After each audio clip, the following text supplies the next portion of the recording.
welcome to Utpal Chemistry. So our expected question series or আজি day 21 আৰু day 21 ত আমি এটা টপিক লৈছিলো আজি chemical bond ইয়াৰ পৰা তোমালোকৰ বহুত ধুনীয়া ধুনীয়া question বনে তাৰ ভিতৰত মই 15টা question লৈ আহিছো so 15টা question চাও আমি প্ৰথম questionটো কি দিছে according to VSEPR theory the shape of SF2Cl positive and S2O4 2- so পইণ্টটো কেনেকৈ বুজিবা SF2Cl positive SF2Cl positive হলে তোমার কারণে আমি যেতিয়া হাইব্রিডাইজেশন উলাব যাম হাফ অফ সালফাৰৰ ভ্যালেন্স ইলেক্ট্রন কিমান 6 ফ্লোরিন আছে দুটা ক্লোরিন আছে এটা +1 মানে -1 টোটাল কিমান হ'ব হাফ অফ 6 9 8 কিমান আহিব 8 আহিব 4 4 মানে হাইব্রিডাইজেশন কি আহিব লাগে sp3 ইয়াৰে তুমি বন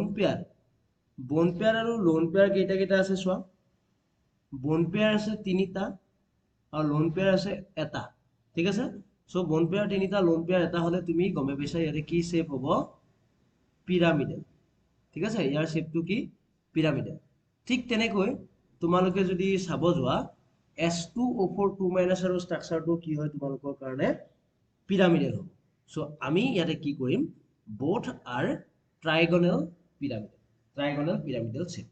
Next question, sir. Among the following, the compound that form the strongest hydrogen bond. Hydrogen bond form koribo karone, prothom condition ki hydrogen bond eta form koribo karone, eta thakibo lagibo hydrogen aru logot thakibo lagibo tumalokor karone most electronegative. Logot thakibo lagibo most electronegative atom. Okay, সকলোতকৈ বেছি ইলেক্ট্ৰোনেগেটিভ কোনটো ইয়াতে সকলোতকৈ বেছি ইলেক্ট্ৰোনেগেটিভ হল HF Florin so এটো হ'ব তোমালোকৰ কাৰণে आंसर সো 3 নম্বৰ কোৱেশ্চনটো কি দিছে চোৱা the dipole moment of a gas phase HBr molecule is ইমান তোমাক কি দিয়া আছে ইয়াতে ডাইপোল মোমেন্ট দিয়া আছে determine the charge distribution in this diatomic if the bond distance is ইমান ঠিক আছে ডিসটেন্সও দিয়া আছে আৰু 1 ডিভাইড মানে কিমান দিয়া আছে 3.336 10 30 coulomb metre Okay, so formula asile mu is equal to q into d. Yate mu to kiman dia ase 0.827 divide q to moi najanu ulabo dise distance kiman dia ase 141.5 picometer ok moi meterot loi gole 10 meter etia soa tumi point to bujai etu divide dia ase moi ki coulomb meterot loi jabo laibo so etu ki hobo tumalukor 0.827 into 3.336 into 10 divided by 141.5 into 10 বুঝিব পাৰিছা এটিৰ পৰা আমি আসল answer পাম so ইয়াতে কিমান হ'ব এটো মনত কৰিবা এটো যদি কৰা তোমালোকৰ যেটো কিউ আছে এটো তোমালোকে পাবা 0.12 ঠিক আছে 0.12 ক্যালকুলেট কৰি চালে গম পাবা ঠিক আছে ওকে নেক্সট কোৱেশ্চন কি দিছে the number of isomer having non-zero dipole moment of PCl2F3 molecular non-zero dipole moment থকা isomer কেইটা আছে হিটো দিছে So, P chlorine, fluorine. Etu dipole moment ase ne? Ya dipole moment soa chlorine cancel out, fluorine cancel out. So, yate ki hobo mu is equal to 0. Hobo ne? No hobo. So, yate mu tumalokor ki hobo PCl2F3. এটো তোমালোকৰ mu equal to কি হৈ আছে 0 হৈ আছে নাও তোমাৰ সোৱা chlorine তো ইয়াতে ট্ৰেন্স আছিল মই কি কৰো ক্লোৰিন ইয়াতে এটো ৰাখিছো ইয়াতে এটা ক্লোৰিন ইয়াতে এটা ফ্লোৰিন ইয়াতে এটা ফ্লোৰিন ইয়াতে এটা ফ্লোৰিন অথবা ফ্লোৰিন ক্লোৰিন মই দেখাই দিছো ইয়াতে তোমাৰ সোৱা কিতিয়াও কেনসেল আউট নহয় so mu not equal to 0 পাবা ইয়াতেও কিতিয়াও ক্যান্সেল আউট নহয় mu not equal to 0 পাবা সো কেইটা আইসোমাৰত তোমালোকৰ নন জিৰো ডাইপল মোমেন্ট আছে এই দুটা সো অপশন কোনটো কাৰেক্ট হ'ব অপশন এ টো তোমালোকৰ কাৰণে কাৰেক্ট ঠিক আছে অপশন এ টো তোমালোকৰ কাৰণে কাৰেক্ট নেক্সট কোৱেশ্চন চোৱা the correct statement about the geometry of BH2 positive and NH2 positive BH2 positive আৰু NH2 positive চোৱা BH2 positive half of বৰণৰ ইলেক্ট্ৰন থাকে তিনিটা সাৰণী একদম দুটা -1 half of 4 2 মানে 2 পাইছা 2 মানে sp মানে কি বাবা লিনিয়াৰ then NH2 positive চোৱাচোন NH2 positive কি হ'ব half of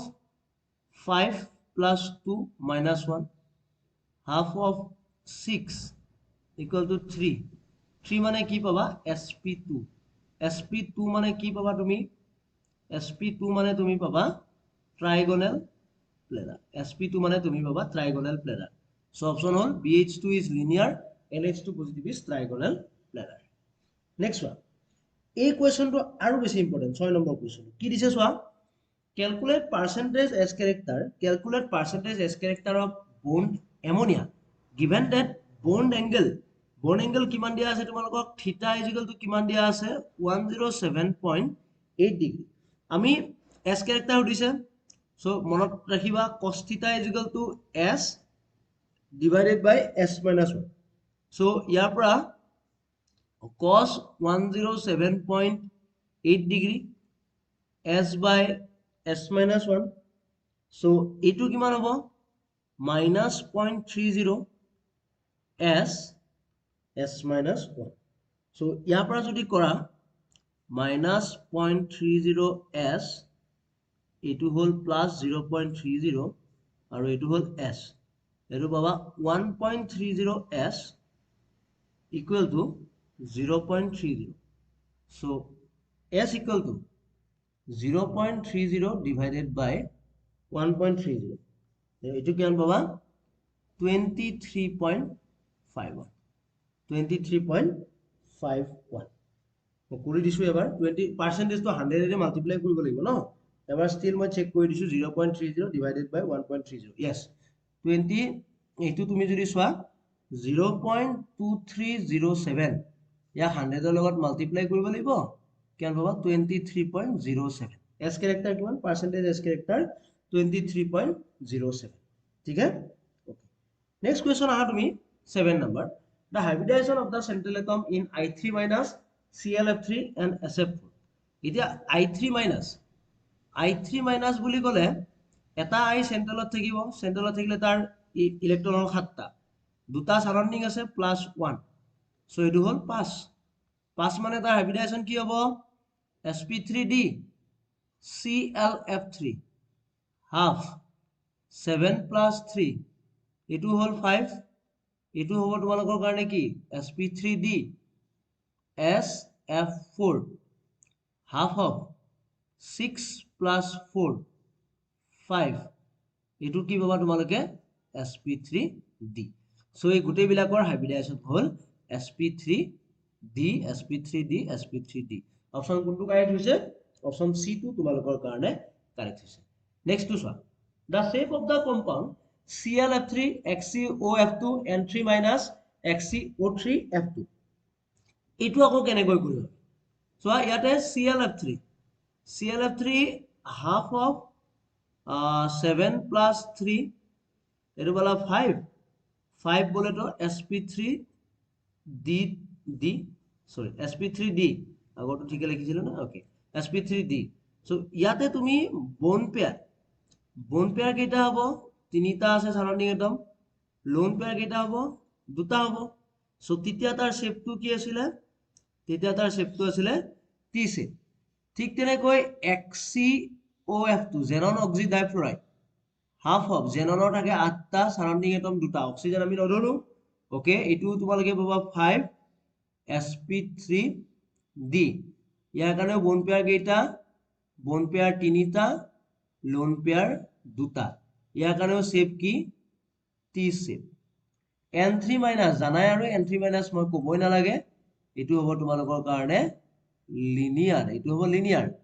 জেনন ট্ৰাইঅক্সিডিছ, এইটো কি হ'ব এতিয়া? এইটোত চোৱা, মনোযোগ দিয়া, হাফ অফ 8 2, এইটো গমে পাইছা 5 sp3d। এইটোত তোমাৰ বন পেয়াৰ কেইটা? সাৰাউণ্ডিং একদম 5টা আছে, 5 হ'ব। আৰু লোন পেয়াৰ কেইটা? 0। এইটো এক্সেক্টলি কি ষ্ট্ৰাকচাৰ যিটো পাইছিলা সেইটো, trigonal bi pyramidal. So option কোনটো কাৰেক্ট হ'ব ইয়াতে? T shape, linear and then trigonal bi pyramidal. 9 number চোৱা, which of the following set of quantum number are not possible for fifth cell? ইহঁতৰ ভিতৰত কোনটো তোমালোকৰ ফিফ্থ চেলৰ কাৰণে নট পচিবল হয়, ক'ব পাৰিবানে? সো n ইকুৱেল টু তোমাৰ প্ৰথম কণ্ডিশ্যন ফিফ্থ চেলত হ'ব লাগিলে n equal to 5, n equal to 5 হ'ব লাগিব। l তোমালোকৰ কি কি হ'ব পাৰে? 4 হ'ব পাৰে, 3 হ'ব পাৰে, 2 হ'ব পাৰে, 1 হ'ব পাৰে আৰু 0 হ'ব পাৰে, হয় নাই? 0 হ'ব পাৰে। এমৰ ভ্যালু কি কি হ'ব পাৰে? 4 হলে 4, এইটো তোমাৰ ইয়াতে চোৱা, n equal to 5, l equal to যিটো 2 দিছে, m 3 কেতিয়াও হ'ব নোৱাৰে, এইটো তোমালোকৰ হ'ব নোৱাৰে। l তকৈ m টো সমান হ'ব পাৰে, কিন্তু 3 কেতিয়াও হ'ব নোৱাৰে, 3 কেতিয়াও হ'ব নোৱাৰে। 10 নম্বৰ চোৱা, the most stable compound among the following, stable among the following, ইহঁতৰ ভিতৰত সকলোতকৈ বেছি ষ্টেবল কোনটো হ'ব জানানে? সকলোতকৈ বেছি তোমাৰ ষ্টেবল হ'ব লাগিব ইহঁতৰ, তুমি পইণ্টটো মনত কৰিবা, আমি যদি HSAB প্ৰিন্সিপাল লগাও, if we consider HSAB principle, হাৰ্ডে সদায় হাৰ্ডৰ লগত, সফ্টে সদায় সফ্টৰ লগত। এতিয়া চোৱা, হাৰ্ড হ'বৰ কাৰণে প্ৰথম কণ্ডিশ্যন হয় স্মল সাইজ হ'ব লাগিব। হাৰ্ড হ'বৰ কাৰণে প্ৰথম কণ্ডিশ্যন স্মল সাইজ আৰু কেটায়নৰ ক্ষেত্ৰত হা মোৰ কি থাকিব লাগিব? চাৰ্জ। ঠিক আছে? ঠিক তেনেকৈ সফ্ট হ'বৰ কাৰণে কি হ'ব লাগিব? লাৰ্জ। সফ্ট হ'বৰ কাৰণে হ'ব লাগিব লাৰ্জ সাইজ আৰু less charge. Large size, less charge. এতিয়া এইটো হ'ল কাৰ ক্ষেত্ৰত? এইটো হ'ল তোমালোকৰ এচিডৰ ক্ষেত্ৰত, হাৰ্ড আৰু সফ্টৰ ক্ষেত্ৰত। নাও যদি তুমি বেছৰ ক্ষেত্ৰত চোৱা, হাৰ্ড মানে যিবিলাক সৰুৱে বিশেষকৈ হাৰ্ড, ইয়াতে অকল দুটাই দিয়া আছে, ফ্লোৰিনটো হ'ব হাৰ্ড আৰু যিটো সফ্ট আছে, সফ্ট হ'ব আয়োডাইডটো। এতিয়া ইহঁতৰ ভিতৰত হাৰ্ড কোনটো? লিথিয়ামটো তোমালোকৰ কাৰণে কি হ'ব? সাইজ সৰু, লিথিয়ামটো তোমালোকৰ হ'ব হাৰ্ড। আৰু তোমালোকৰ ঠিক তেনেকৈ লিথিয়ামটো যেনেকৈ হাৰ্ড হৈছে, সো লিথিয়ামৰ লগত কোনে কম্বিনেশ্যন কৰিবলৈ পাৰিব? ফ্লৰাইডে কৰিব পাৰিব। সো সকলোতকৈ বেছি ষ্টেবল হ'ব লিথিয়াম ফ্লৰাইড। লিথিয়াম ফ্লৰাইডত কি হৈছে? হাৰ্ডে কানেক্ট হৈছে। ঠিক আছে? হাৰ্ড কানেক্ট হৈছে। নেক্সট চোৱা, কুৱেশ্যনটো বুজা। Consider the following xenon compound, the pair of xenon compound expected to have non-zero dipole moment, যে ইহঁতৰ ভিতৰত non-zero dipole moment থকা মলিকুলটো মোক কোৱা। ঠিক আছে? আমি গোটেই কেইটাৰে ষ্ট্ৰাকচাৰ কেইটা চাই লওঁ। XCF2 কি আছিলে তোমালোকৰ কাৰণে? এনেকৈ এটা ফ্লোৰিন থাকে, এনেকৈ এটা ফ্লোৰিন থাকে, বাকি লোন পেয়াৰ। XCF4 এনেকৈ ফ্লোৰিন, এনেকৈ ফ্লোৰিন, স্কোয়াৰ প্লেনাৰ ষ্ট্ৰাকচাৰ আছিলে, ইয়েস। XCF6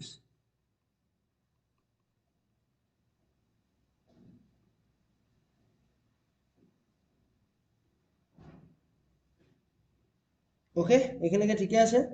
ওকে, তাৰ পিছত এতিয়া তুমি বুজিবা, এইটো হ'ল XCF6 আৰু ইয়াতে এটা পইণ্ট তোমালোকে মনোযোগ দি চোৱা, XCF6 বুলি ক'লে ইয়াতে তোমালোকৰ লগত এনেকৈ এটা লোন পেয়াৰ থাকে। ঠিক আছে?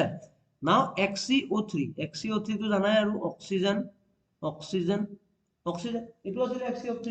সো এতিয়া ইহঁতৰ ভিতৰত সকলোতকৈ লোন পেয়াৰ, এইটোৰ ডাইপল মোমেন্ট নাই, এইটোৰ ডাইপল মোমেন্ট নাই। এইটোত চোৱা, যেহেতু লোন পেয়াৰ আহিলে, লোন পেয়াৰ থকাৰ কাৰণে স্কুৱেৰ পিৰামিডাল হৈছে, সো এক্সেক্টলি অক্টাহেড্ৰাল ষ্ট্ৰাকচাৰ নহয়। সো ইয়াৰ কাৰণে ডাইপল মোমেন্ট অলপ হ'লেও থাকিব, আৰু ইয়াৰ কাৰণেও ডাইপল মোমেন্টটো থাকিব। So not equal to 0, not equal to 0। So option কোনটো কাৰেক্ট হ'ব তোমালোকৰ ইয়াৰ পৰা?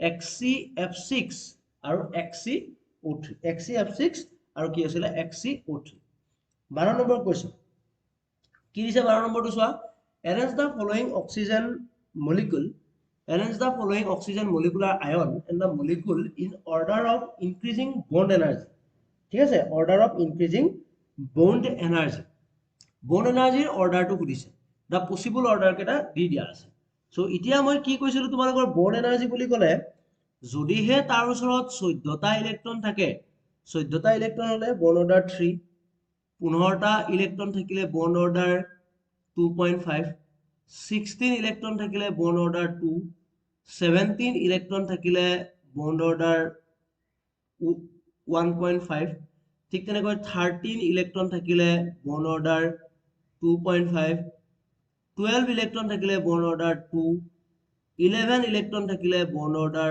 1.5 ঠিক আছে ইমানখিনিলৈকে নাযায় বাৰু সো ইয়াতে চোৱা O2 পজিটিভ O2 পজিটিভ 16 পৰা 14 কেইটা ইলেক্ট্ৰন আছে ইয়াতে 14টা ইলেক্ট্ৰন আছে 14টা ইলেক্ট্ৰন মানে ইয়া বন অৰ্ডাৰ কিমান 3 তাৰপিছত আছে O2 পজিটিভ কেইটা ইলেক্ট্ৰন আছে 15টা ইলেক্ট্ৰন আছে বন অৰ্ডাৰ 2.5 দেন O2 16টা ইলেক্ট্ৰন আছে বন অৰ্ডাৰ 2 O2 মাইনাস মানে কিমানটা ইলেক্ট্ৰন আছে O2 মাইনাস মানে 17টা ইলেক্ট্ৰন আছে বন্ড অৰ্ডাৰ 1.5 O2 2 মাইনাস কেইটা ইলেক্ট্ৰন আছে 18টা ইলেক্ট্ৰন আছে বন্ড অৰ্ডাৰ 1 সো এতিয়া তুমি কোৱা বন্ড অৰ্ডাৰ যিমানে বেছি হ'ব কিমানে কি হ'ব তোমালোকৰ কাৰণে বন্ড এনাৰ্জি বেছি হ'ব কিমানে কি হ'ব বন্ড অৰ্ডাৰ এনাৰ্জি বেছি হ'ব সো সকলোতকৈ বন্ড এনাৰ্জি কাৰ বেছি O2 2 পজিটিভ দেন আহিব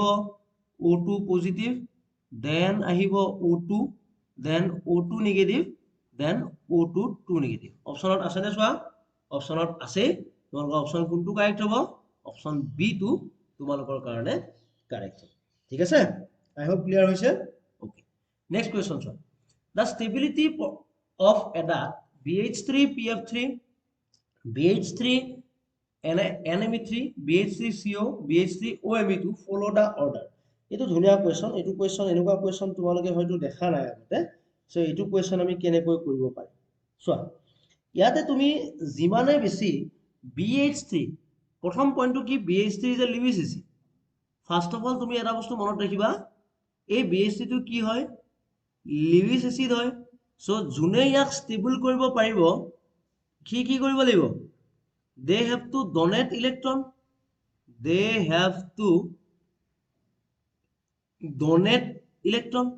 so electron ইহতৰ ভিতৰত কোনে ডোনেট কৰিব পাৰিব বেছিকৈ ইলেক্ট্ৰন ইহতৰ ভিতৰত ডোনেট কৰিব পাৰিব চোৱা তোমাৰ পইণ্টটো বুজিবা লিভিছ এচিডক সদায় কোনে ষ্টেবিলাইজ কৰিব লিভিছ বেছে ষ্টেবিলাইজ কৰিব ষ্টেবল এটা তেতিয়া বনিব সো এতিয়া সকলোতকৈ বেছি কোনটো হয় তোমালোকৰ NMe3 সকলোতকৈ বেছি কোনটো হয় তোমালোকৰ NMe3 ওকে NMe3 ওচৰত লোন পেয়াৰ আছে তাৰ পিছত OMe2 ইয়াৰ ওচৰতো লোন পেয়াৰ আছে PF3 টো লোন পেয়াৰ নাই ই ইলেক্ট্ৰন অলৰেডি ইলেক্ট্ৰন উইথড্ৰয়িং গ্ৰুপ আছে সো ইলেক্ট্ৰন টানিবহে আৰু মাজত থাকিব CO সো তুমি যদি চাব যোৱা সকলোতকৈ বেছি ডোনেট কৰিব আমাৰ যেটো NMe3 আছে ই ডোনেট কৰিব সো ষ্টেবিলাইজ প্ৰথম OMe2 ডোনেট কৰিব ষ্টেবিলাইজ কাৰ্বন মনোক্সাইড মাজতে আৰু এটো হল লাষ্ট অপচন কোনটো কাৰেক্ট অপচন তোমালোকৰ ডি টো কাৰেক্ট নেক্সট কোৱেশ্চন চোৱা what are the bond order of CN minus CN and CN positive CN minus মই মাত্ৰ যেটো কলো কাৰ্বন 6 হাতে 13 14 কিমানটা ইলেক্ট্ৰন 14 সো বন্ড অৰ্ডাৰ যদি খুদা 3 হ'ব CN 6 7 13 CN ত কিমানটা ইলেক্ট্ৰন আছে 13 ইলেক্ট্ৰন মানে বন্ড অৰ্ডাৰ কিমান হ'ব 2.5 CN পজিটিভ কিমানটা electron 12 electron so bond order 2 so 3 2.5 and 2 respectively option কোনটো কাৰেক্ট হ'ব অপচন হ'ব তোমালোকৰ কাৰণে এ অপচনটো কাৰেক্ট হ'ব নেক্সট আহিলে তোমালোকৰ কাৰণে চোৱা নেক্সট আহিব 15 নম্বৰ লাষ্ট কোৱেশ্চন আমাৰ কি দিছে এই কোৱেশ্চনটো আৰু বেছি important out of the following diatomic molecule the paramagnetic one মই বাৰে বাৰে কৈছো দে তোমালোকে পইণ্টটো কেনেকৈ বুজিবা যে মই কৈছো তোমালোকে অপচন অকল এনেকুৱা ধৰণৰ কুৱেশ্যনে আহিব, এইটো কুৱেশ্যনে যে আহিব তেনেকুৱা কোৱা নাই মই, এনেকুৱা ধৰণৰ কুৱেশ্যনে আহিব সেইটো কৈ আছো মই, যে পেৰামেগনেটিক ওলাব দিব, কোনটো মলিকুল হয়, এইবিলাক কুৱেশ্যনে বেছিকৈ আহিব। চ' পেৰামেগনেটিক বুলি ক'লে চোৱা, যাৰ ওচৰত অড নাম্বাৰ অফ ইলেক্ট্ৰন থাকে বা তেনেকে চাব লাগিব, কিন্তু তেনেকুৱাও নহয় ডাইৰেক্টলি। মই কৈ দিছো ইহঁতৰ ভিতৰত পেৰামেগনেটিক কোনটো কোনটো হয়, B2। পেৰামেগনেটিক মানে কি আছিলে, যাৰ ওচৰত আনপেয়াৰ্ড ইলেক্ট্ৰন প্ৰেজেন্ট থাকে, B2 আছিলে, O2 ইজ এন এক্সেপশ্যন, তাৰপিছত C2 positive and then C2 negative. এই গোটেইকেইটাতে তোমালোকৰ কি থাকে, আনপেয়াৰ্ড ইলেক্ট্ৰন থাকে। চ' অপশ্যন কোনটো হ'ব, B2 পজিটিভ মানে B, EOGH। অপশ্যন D2 তোমালোকৰ কাৰণে কাৰেক্ট হ'ব। পৰীক্ষাত যাতে ভালকৈ এইবিলাক বস্তু মনত কৰি যোৱা, নহ'লে পৰীক্ষাত খেলি মেলি লাগিব। ঠিক আছে, চ' আই হোপ ক্লিয়াৰ হৈ গৈছে তোমালোকৰ। চ' ইয়াতকৈ বেছি টান কুৱেশ্যন তোমালোকৰ নাহে। চ' এনেকুৱা ধৰণৰ কুৱেশ্যনে, আমি অলৰেডি কেমিকেল বৰ্ণিঙৰ বহুত কেইটা কুৱেশ্যন ডিছকাছ কৰি থৈ গৈছিলো। চ' সেইকেইটা পাৰিলেও তোমালোকে কি কৰিবা, ট্ৰাই কৰিবা। চ' ঠিক আছে, থেংক ইউ ফৰ ৱাচিং, বাই।